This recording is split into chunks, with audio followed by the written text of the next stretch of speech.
Standing before the board and hundreds of employees, CEO Victoria Wexler snatched a copper coin from Elliot Raines's hand and declared it the lucky charm of an outdated mechanic.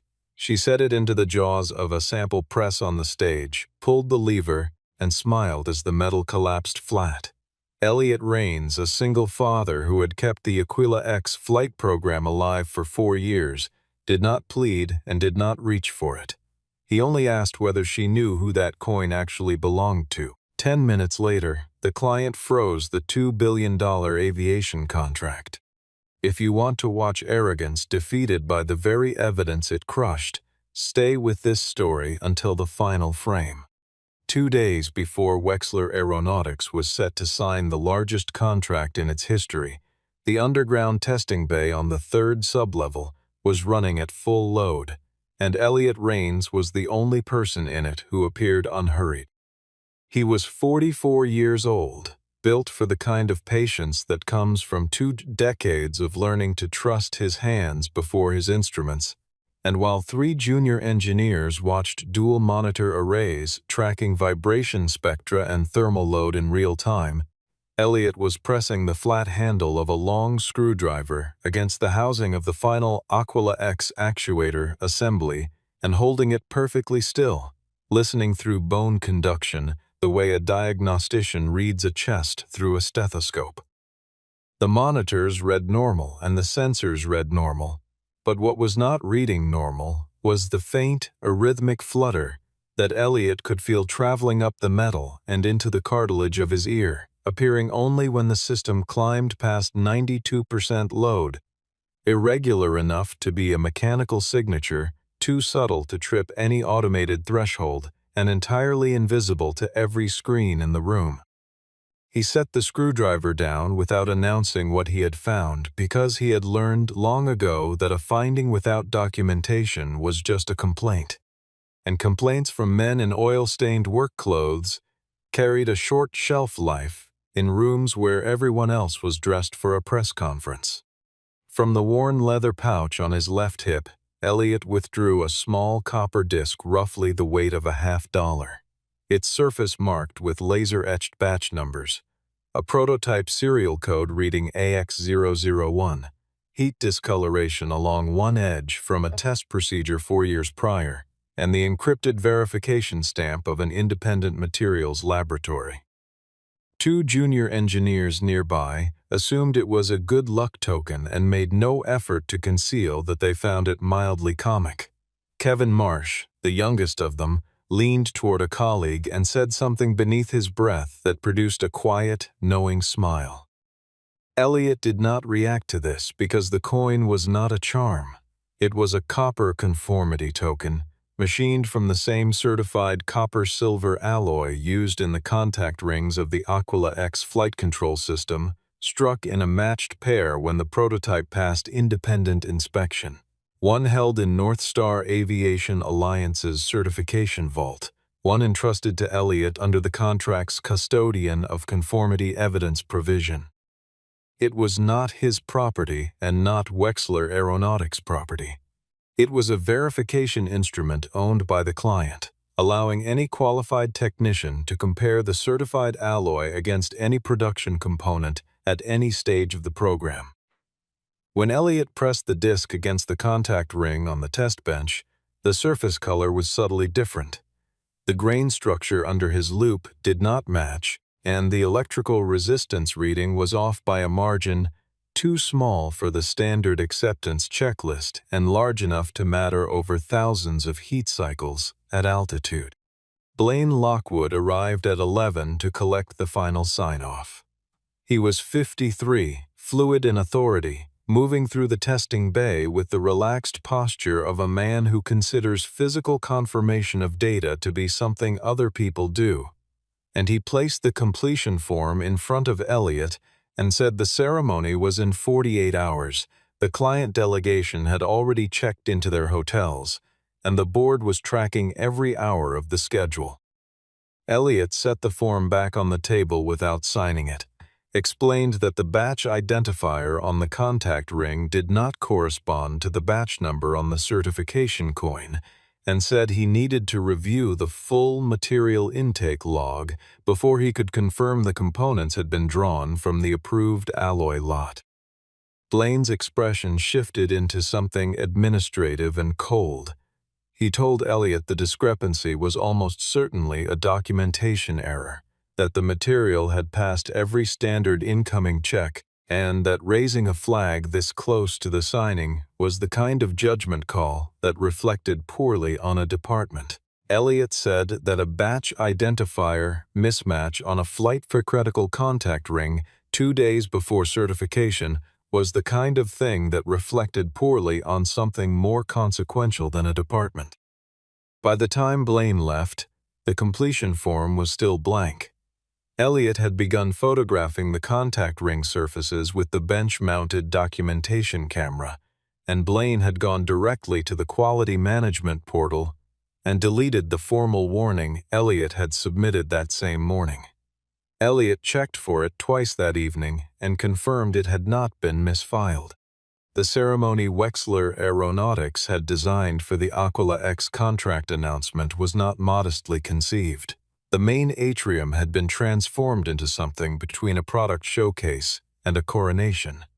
Polished aluminum display frames, a raised stage with a live orchestral arrangement, and a video wall broadcasting slow-motion aircraft footage with the Wexler logo at the lower right, every surface in the room communicating abundance, legacy, and control. Victoria Wexler stood at the rehearsal podium, walking through talking points her communications team had spent 3 months refining, while the video introduction played on loop behind her.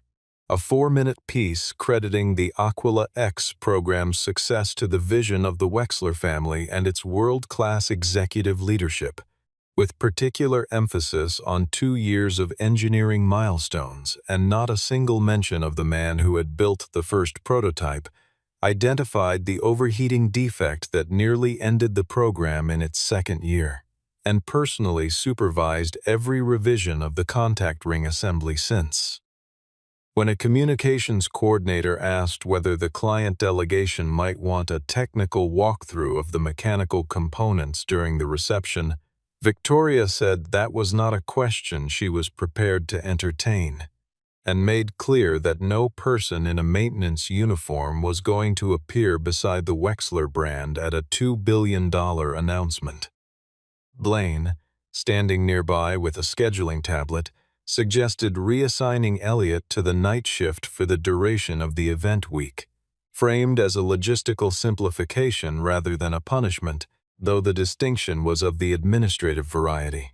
Victoria agreed and added that mechanics should understand where they fit in a program of this scale, beneath the aircraft, not in front of the cameras. Neither of them said it in a way that suggested they expected Elliot to hear it, because they were not thinking about what Elliot thought, and that was, in the fullest sense, the problem. Elliot continued submitting formal inquiries requesting access to the material intake records for the contact ring lot, each one routed through Blaine's office and returned without a response. He did not attend the rehearsal and was not informed about the night shift reassignment until he arrived the following morning. That night at home, Paige noticed the copper coin sitting on the kitchen counter beside her father's keys, instead of locked in the certification cabinet at the facility. She was 17, sharp in the way of someone who has learned to read her father's silences, and she asked him why it was there rather than at work. Elliot told her he no longer trusted the certification cabinet to remain undisturbed. He did not tell her that Blaine had quietly revoked his access credentials to the materials storage wing the previous afternoon, and he did not tell her about the possibility of losing his position, because she had already absorbed enough uncertainty over the years since her mother died to last most people a lifetime. He told her only that sometimes a person has to keep something small close to them, because what it contains is too important to leave unguarded, and that the right thing to do in a situation like this one was to make sure the record was complete before anything else happened. What Elliot had suspected for 2 weeks, he was now able to confirm through intake records he had retained from his prior access period. Files he had exported to a personal encrypted drive during a routine audit 6 months earlier, a practice he maintained by habit, and that no one had thought to prohibit. The original contact ring alloy for the Aquila X program had been supplied by a certified metallurgical firm under specifications requiring a copper-silver composite meeting the precise thermal endurance and conductivity tolerances defined for aircraft-grade flight control systems. At some point in the preceding 18 months, that supplier had been quietly replaced on the internal procurement list by a company called Lockwood Industrial Recycling, a registered secondary metals processor, operating out of a facility in Ohio whose ownership structure, traced through public business filings, led through 2 holding companies to a man named Raymond Lockwood, who was Blaine Lockwood's younger brother. The replacement alloy was cheaper by nearly 40%, and in standard operating conditions, ground tests, short-cycle laboratory simulations, the protocols that standard incoming inspection was built to evaluate, it performed within acceptable ranges. The problem was altitude, heat cycling, and time. Above 30,000 feet, across thousands of flight hours, the lower silver content in the substitute material produced an oxidation pattern on the contact surfaces that would introduce resistance drift into the flight control signal chain. Subtle at first, cumulative across years. The kind of failure mode that did not announce itself until the conditions were exactly wrong. Elliot compiled his findings into a formal technical report addressed personally to Victoria Wexler and sent it to her executive inbox with a cover note explaining that the findings were time-sensitive and that he was available to brief her at any time that suited her schedule. Victoria opened the report on a Tuesday evening, read the executive summary, and did not read the technical appendix. She forwarded it to Blaine with a 3-word note asking him to manage it, and by Wednesday morning, Blaine had arranged a meeting with Elliot in a windowless conference room that had been selected.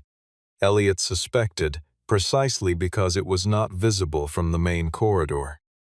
Blaine told him the report contained speculative conclusions drawn from incomplete data, that the incoming inspection records were the authoritative source on material conformity, and that submitting unverified technical concerns through executive channels 2 days before a contract signing was the kind of behavior a performance review committee would examine carefully. Then Victoria arrived. She had come, she said, to resolve the matter directly because she valued directness, and told Elliot that people in technical roles had a tendency to amplify uncertainty into crisis in order to make themselves seem indispensable, a pattern she had recognized many times in her career. She offered him a modest compensation adjustment and said that if he withdrew the report and signed the conformity confirmation before the ceremony, the matter could end there, with no further examination of his conduct. If he did not cooperate, she would have no option but to ask the operations team to review whether the maintenance and reliability department could be structured more efficiently.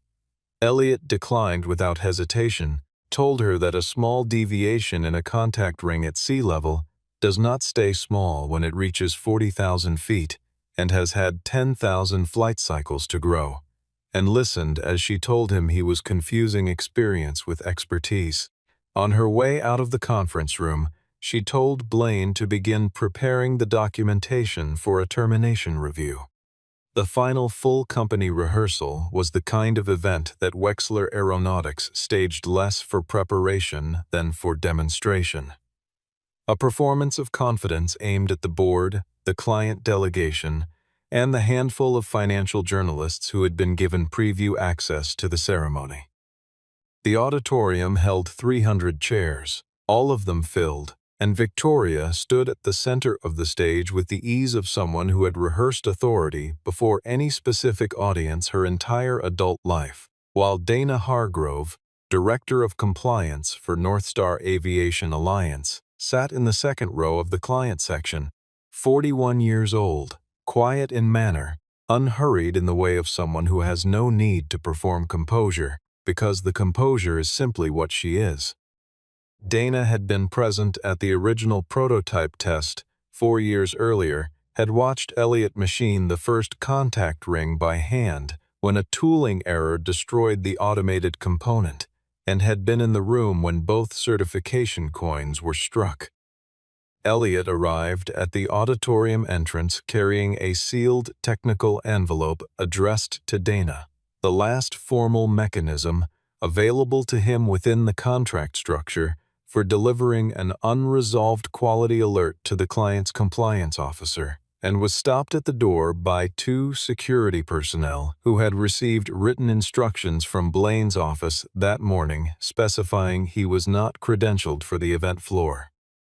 Victoria, at the edge of the stage, saw the exchange and saw the copper coin that Elliott had removed from his jacket pocket when a security officer asked him to empty it, and she descended from the stage in a direction that made the room go quiet in a particular way. Not because anything dramatic had been said yet, but because the body language of a CEO moving toward a floor technician in front of 300 people carries its own grammar. She took the coin from Elliott's hand before he offered it, turned it over once, and held it up for the room to see, calling it what it appeared to be to someone who had never been required to understand what it was, the lucky charm of a mechanic who could not adapt. Blaine reinforced this from the edge of the stage stairs with enough volume to carry across the auditorium, saying that no modern contract worth $2 billion should be held hostage to a coin in a laborer's pocket. Victoria looked at the coin and then at Elliott with the expression of someone delivering a verdict rather than reaching one, and said that people like Elliott fixed machines and that people like her owned the sky.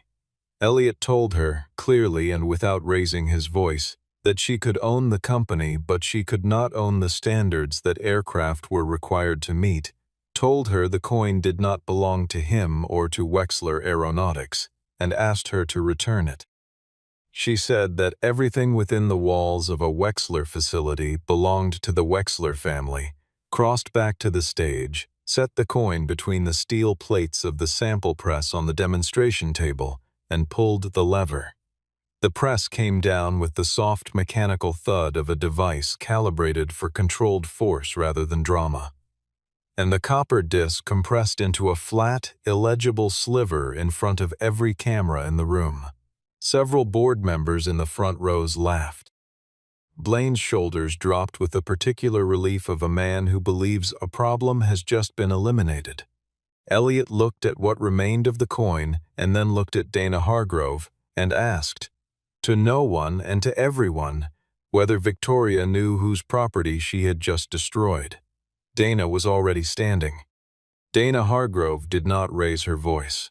She stepped out of the client seating section, walked to the center of the auditorium, and stated, not suggested, not requested, but stated that the program was to be paused, invoking her contractual right to halt any event at which evidence of a certification irregularity had been observed. Victoria told her from the stage that she was overreacting to a theatrical moment involving a piece of scrap metal. Dana responded by asking Marion Caldwell, Chief Legal Counsel for Wexler Aeronautics, to retrieve the Aquila X master contract and read Section 31, Clause 6 aloud to the assembled room. Marion had been in contract law for 23 years, and when she found the clause and began reading, she stopped once, briefly, in the middle of the second sentence, not for effect, but because the full implication of what she was reading had apparently not been visible to her before this moment either. The clause stated that any physical certification artifact designated in the contract appendix as a mandatory conformity standard must remain intact and in the possession of the assigned custodian through the date of final lot acceptance, and that destruction of any such artifact by any party prior to that date would constitute an automatic trigger for contract suspension, mandatory independent re-inspection of all associated components, and, if re-inspection revealed material nonconformance, full vendor liability for replacement costs and schedule damages. The coin was not listed in the main body of the contract. It was listed in Appendix D, the Technical Certification Schedule, which was the portion of the contract that legal departments read carefully, and that executives rarely studied past the signature page. Dana explained, in terms that left no room for interpretation, that the object Victoria had compressed into scrap 3 minutes earlier was Certification Artifact AX001B, a customer-owned, custodian-held conformity standard for the Aquila X contact ring alloy program, with Elliott Rains as the designated custodian, destroyed by the vendor's chief executive on camera after the custodian had verbally requested its return on 2 separate occasions. She stepped away, made a phone call that lasted approximately 90 seconds, and every screen in the auditorium shifted in unison from the certification-ready graphic the production team had spent 2 days designing to a single high-contrast red panel. Certification hold. Contract suspended. Victoria announced to the room that this was a misunderstanding and would be resolved administratively within the hour. Dana returned from her call and told her that Northstar's initial payment tranche of $420 million had been formally withheld, and that the full $2 billion contract had been suspended under the terms that had just been read aloud.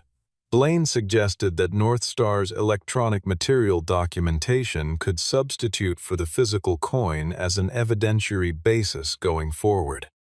Dana told him that Northstar was in possession of the second coin, the vault-held pair, and that both coins had been designed as a matched verification set specifically so that any alloy substitution after the prototype certification date would produce a detectable discrepancy between the held standard and the production components, and Northstar intended to use it. If the production components did not match the second coin, Wexler would be required to replace every component manufactured from the substituted alloy at its own expense. Victoria turned to Elliott and asked why, if the coin was so critical, he had never made this clear to anyone. Elliott told her the explanation was in Appendix D, on the first page, in the section she had signed. Victoria Wexler had navigated corporate crises before, and the strategy she reached for in the hours after the auditorium cleared was the one she trusted most. Reframe the event so that the person who identified the problem appears to be the person who caused it. By evening, Blaine had drafted a narrative in which Elliott Rains had removed a controlled certification artifact from its designated secure storage without authorization, deliberately withheld information about its contractual significance until a public moment where its destruction would produce maximum damage, and engineered the entire sequence to retaliate against a department reorganization he had opposed. The Human Resources Director was contacted and asked to compile Elliott's personnel file with emphasis on any documented friction with management or deviation from protocol. A quality hold he had placed on a component 3 years earlier, a 4-day delay pending additional thermal cycle data, was reclassified in the system from a standard hold to a compliance irregularity, and a performance note from a supervisor who had since left the company was reinterpreted without the context that would have explained it. Victoria presented Elliott with 2 choices in a meeting attended by Blaine, the Human Resources Director, and 2 outside attorneys. He could sign a statement acknowledging that he had removed the certification coin from its secure location on his own initiative, accepted responsibility for the disruption to the certification chain, and agreed the company owed him nothing beyond standard severance. Or he could decline and face civil proceedings for interference with a contract valued at $2 billion. A litigation process that would consume every resource he had against a legal team with no budget ceiling. She told him to take the weekend to think about it, which was the kind of suggestion that sounds like generosity and functions as a pressure instrument. Elliot told her he did not need the weekend and declined. He had not been improvising. Everything from the moment he first noticed the batch number discrepancy had been documented according to the same methodical standard he applied to every technical procedure. The signed custody receipt from Northstar confirming transfer of the certification coin to his care, time-stamped emails requesting material inspection access that had been denied or ignored, the formal technical report with attached photographs of both alloy surfaces and conductivity measurements taken at 3 temperature intervals. A written message from Blaine explicitly instructing him to sign the completion form before inspection was finished, and the auditorium security footage showing, with complete clarity, Victoria Wexler removing the coin from Elliot's hand after he had verbally requested its return, then operating the sample press herself. That evening, Paige was at the kitchen table when her father came through the door carrying a box of personal items from his workstation, and she asked whether they were going to have to sell the house. Elliot set the box down, sat across from her, and said he might lose the job, but he would not lose his name by signing a document that described something that had not happened. Dana Hargrove reached him by phone later that night, told him Northstar was requesting his participation in the independent technical review as an unaffiliated expert witness, not as a Wexler employee, not under any obligation to the company, but as the person who understood the Aquila X contact ring system more completely than anyone else currently involved. And he accepted before she had finished the sentence.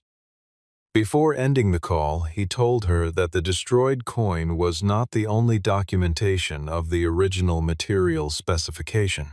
Before the substitute alloy entered production, he had photographed the microstructure of both alloy batches side by side and recorded conductivity measurements for each at 3 temperature intervals, and those photographs had been on his personal encrypted drive for 14 months.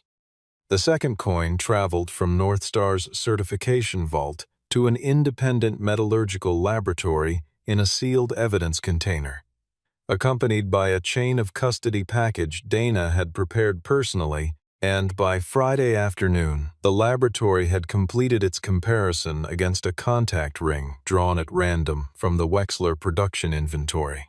Not a specially selected sample, but a unit pulled from a sealed production box by the laboratory's own technician under Dana's direct supervision. The comparison was not close.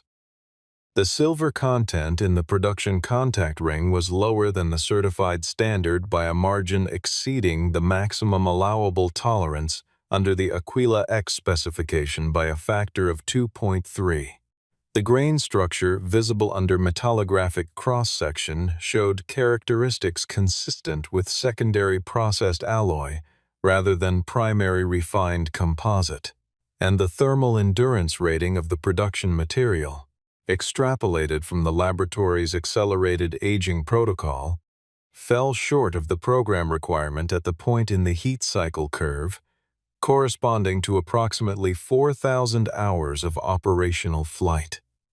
The extended audit that followed the initial comparison covered the full production inventory and found that 1,841 contact rings had been manufactured from the substitute alloy, and that Blaine Lockwood had at some point instructed the procurement data team to update the batch identifier codes in the production tracking system so that the substitute material would appear in records as though it had been drawn from the certified lot, invisible to anyone who did not have access to both the physical certification standard and the physical production component simultaneously, which was precisely what the two-coin verification system had been designed to provide. In the days that followed, Victoria maintained publicly that she had been unaware of the supplier substitution and that Blaine had acted outside his authority. There was a recording she had not anticipated, produced by the facilities management system that archived all conference room audio for liability purposes, of a senior staff meeting from 16 months earlier, in which Blaine described the material cost reduction to the executive team, and Victoria instructed him to ensure the change would not create a situation where a technician could flag a discrepancy before the contract was executed. Marion Caldwell found this recording while reviewing the company's internal archives during the compliance investigation, and found in the same archive an email chain in which Victoria had been explicitly informed by an external procurement advisor that any switch to a certified material specification under the Aquila X contract required customer notification and approval, to which she had responded with 3 words: "Handle this quietly." Victoria, in the sessions that followed, attempted to position Elliot as someone whose technical interpretation had been selectively applied, noting that a person holding a trade credential rather than an engineering degree lacked the formal standing to render a definitive conclusion about aviation-grade alloy performance. Dana Hargrove addressed this directly. Elliot had not certified the material. He had observed a physical discrepancy, documented it, preserved the verification instrument that made independent confirmation possible, and reported the finding through every channel available to him, each of which had been ignored or actively blocked. The independent laboratory had certified the material. Elliot had simply put the question to them in a form they could test, and the people who had laughed in the auditorium when the copper disc was pressed flat were now sitting in a room where the audit report, the facility recording, the email chain, and Elliot's original technical photographs had all been entered into evidence together, and the picture they formed was one that no reframing was going to quietly dissolve. The emergency board session was called with 7 hours of notice. Victoria arrived with 3 outside attorneys and a prepared statement characterizing the certification disruption as a procedural error, amplified by an internal employee's unauthorized disclosure to a client representative, arguing that the proper remedy was an accelerated administrative review and that Northstar's suspension response was disproportionate to an issue that had not yet resulted in any aircraft receiving a non-conforming component. Graham Prescott, chairman of Northstar Aviation Alliance, appeared by secured video link from his office. 59 years old, measured in speech, with the patience of someone who has terminated contracts before and knows that a clear statement delivered once carries more weight than an extended argument. He told Victoria, the board, and the assembled legal teams that the contract had not been suspended because a copper disc had been damaged. It had been suspended because the destruction of that disc had initiated a chain of discovery revealing 5 distinct categories of contractual violation: use of material that had not received customer approval, deliberate alteration of batch identification records to conceal that substitution, suppression of technical warnings submitted by a qualified conformity custodian, application of pressure on that custodian to sign falsified completion documentation, and public destruction of a client-owned certification artifact by the vendor's chief executive after receiving 2 verbal warnings from the custodian that the artifact was not company property. Graham said that Northstar had not committed $2 billion to a program in order to discover, in a public auditorium, that the vendor's leadership had spent 18 months deciding what the customer did not need to know. Blaine, when given the floor, produced the email chain showing Victoria's approval of the cost reduction material strategy and her instruction that it be managed without technician interference. Victoria's attorneys objected, and Victoria's expression did not change, but the attorneys on either side of her exchanged a look that did not require translation. When Elliot was asked to present his technical findings, he did not open with the night shift reassignment or the deleted quality alert or the windowless conference room where he had been offered a quiet bribe to sign a false document. He opened with a schematic of the Aquila X contact ring assembly, explained the mechanism by which oxidation resistance drift produces flight control signal instability, demonstrated the projected degradation curve using the laboratory's accelerated aging data, and then described a specific, sequenced, achievable remediation protocol for replacing the non-conforming components and restoring the program to a certifiable state. A board member asked why, after everything that had occurred, he was still willing to help a company whose leadership had publicly humiliated him and threatened him with litigation. Elliott said the aircraft did not know who was CEO and who was a mechanic, did not know who was protecting a stock price and who was trying to prevent a contact ring failure at altitude. The aircraft knew only what was inside it, and what was inside it was his work, and he was not prepared to let someone else's decisions make his work unsafe. The room was quiet for a moment that felt longer than it was, and Graham Prescott said that was the most accurate description of professional integrity he had heard in a board meeting in a considerable number of years.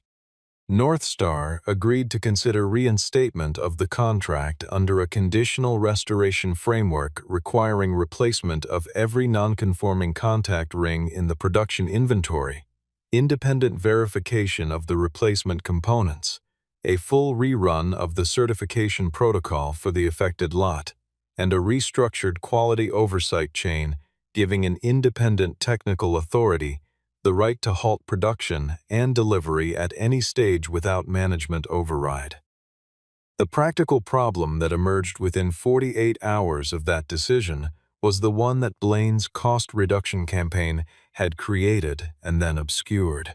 Most of the senior technicians who had built the original Aquila X prototype and understood the assembly tolerances from direct experience had been terminated or reassigned during the preceding 2 years as part of a staffing efficiency initiative that reduced the maintenance and reliability department's headcount by 31%. The engineers currently assigned to the program had the design specifications and the updated technical drawings, but specifications describe the target and experience describes the gap between the target and the physical reality of assembly. And it was in that gap where tolerances interact with manufacturing variance and thermal behavior diverges from the idealized model that the remediation work was going to be decided. The board extended a formal offer to Elliott requesting that he return in his prior capacity. Victoria, who had not yet been formally removed from her position, told him this was an opportunity to demonstrate that he could place the interests of the program ahead of a personal grievance. Elliott said he was not aware of having a personal grievance, and that his concern had always been the program, then declined the offer as presented. He was not willing to return to the reporting structure that had deleted his quality alert, offered him money to sign false documentation, and threatened him with litigation for refusing to lie. He was prepared, however, to participate in the remediation under a separate set of conditions that he had already drafted. The conditions were 6 in number. He would join the program as an independent technical specialist contracted directly through North Star, not through Wexler. He would hold unconditional authority to suspend any test or inspection upon identifying a safety risk without requiring management approval.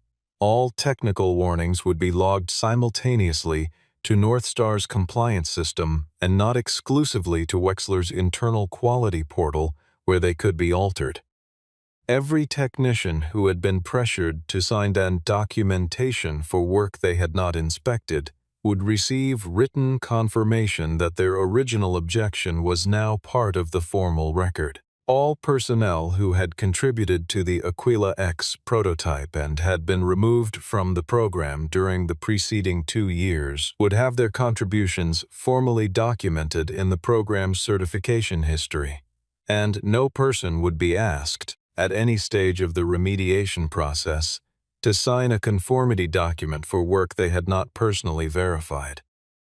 North Star accepted all 6 conditions before the session ended, and Wexler's board ratified the arrangement the following morning. Elliott returned to the production floor the next week carrying a visitor badge issued by North Star Aviation Alliance rather than a Wexler employee card, and the people who had laughed in the auditorium when the copper disc was pressed flat now stepped to the side of the corridor and waited while he led the remediation walkthrough.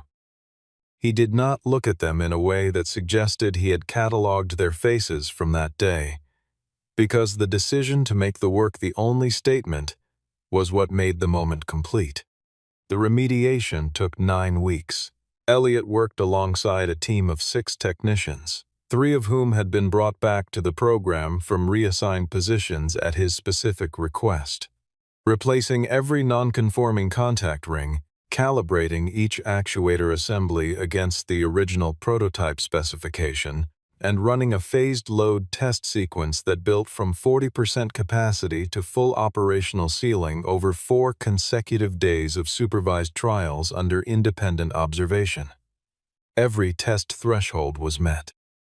The laboratory confirmed that the replacement alloy matched the certification standard, that the contact ring geometry fell within the approved tolerance band, and that the projected thermal performance of the remediated components was consistent with the full operational service life specified in the contract. The conditions North Star attached to the restored contract were comprehensive in their effect. Wexler Aeronautics was required to absorb the full cost of component replacement and re-inspection, a sum the internal accounting team calculated at roughly $64 million. A performance bond equal to 10% of the contract value was withheld pending successful completion of the first operational service interval. North Star retained the right to station an independent compliance observer at the Wexler production facility for the duration of the program with unrestricted access to material records and quality alerts. And Victoria Wexler and Blaine Lockwood were both explicitly excluded from any supervisory or decision-making role related to Aquila X.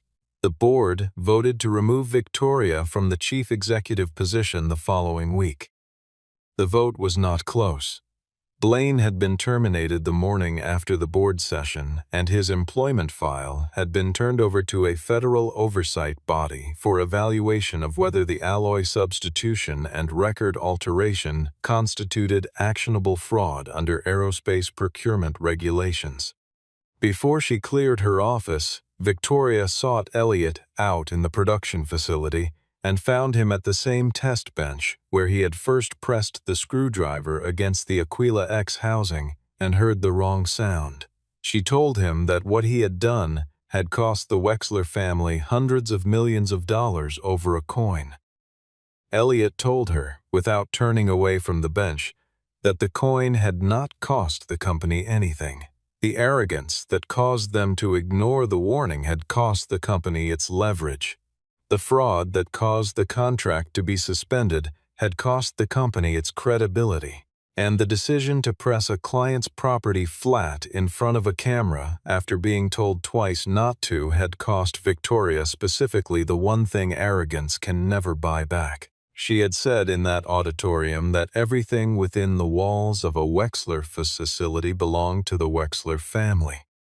She was leaving now, and the building still bore her family's name on the exterior, and she would not be coming back inside. 6 months after the final certification review, the Aquila X flight control system entered operational service with the first aircraft in North Star's new fleet, and the program documentation listed Elliott Rains under 2 entries in the technical record: original prototype fabricator and nonconformity detection lead for the contact ring remediation program. He did not receive a title promotion or a public ceremony on the scale of the one that had been planned for the day the coin was destroyed. What he received was something more durable, a record that described what he had actually done, filed in a place where it could not be edited without triggering a compliance review. He had established a small independent consultancy called Rains Aviation Reliability, which provided technical oversight support for flight control programs and, more specifically, gave technicians and quality specialists in manufacturing environments a formal channel for documenting safety-related objections that their internal management chains had blocked or ignored. Northstar became its first contracted client, and within 4 months 2 additional aerospace suppliers had engaged the consultancy to support conformity audits on active programs. Page came by on a Saturday to help him hang something on the wall behind the desk. Northstar had sent a small package the week following the final certification. Inside it, in a fitted case lined with black foam, was a newly struck copper disc, machined from a certified batch of the original Aquila X alloy, the same formulation that had now passed every test and entered service in the air. It was not a replacement for the destroyed certification coin. It was something the contract had not required and the lawyers had not drafted, a gesture from the people who had been there, addressed to the person who had held the line. On the face of the disc, a single line had been engraved in the same laser-etched style as the original batch markings. Integrity cannot be flattened. Paige mounted the case level and centered, while her father stood back and looked at it the way he looked at finished work. Not with pride exactly, but with the particular satisfaction of someone who has verified that a thing is what it is supposed to be. In the months that followed, when Elliot spoke at industry events, he did not tell the story of a powerful woman's name being removed from the sign-off list of the program she had tried to own. And he did not name her, and he did not describe the auditorium. He spoke only about the principal that had brought him to the test bench that morning with a screwdriver and a coin. That in aviation, the smallest component in the room is often the one protecting the largest system, and that the most dangerous thing any organization can do is look at the person holding that component and decide they are too small to hear. Victoria Wexler had looked at the coin and seen something that could be flattened. What she had not seen, what she never saw, was that the coin was not the point. The mechanic holding it was.